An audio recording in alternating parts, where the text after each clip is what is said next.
Hello বন্ধুরা, চলে এসেছি একটা নতুন কাজ নিয়ে। এই ব্লাউজ পিসটা আমার একটা বোন দিয়ে গেছে। এখানে আমি লাইনিংটা আগে থেকে কেটে রেখেছি।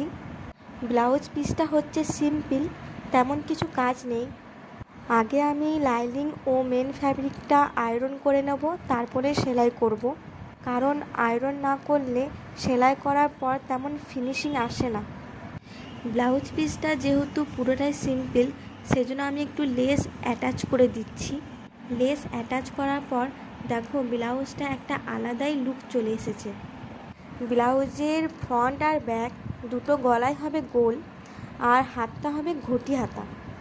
এরপর ব্লাউজের হুকের ঘর সবই রেডি হয়ে গেছে, হাতা দুটোও রেডি।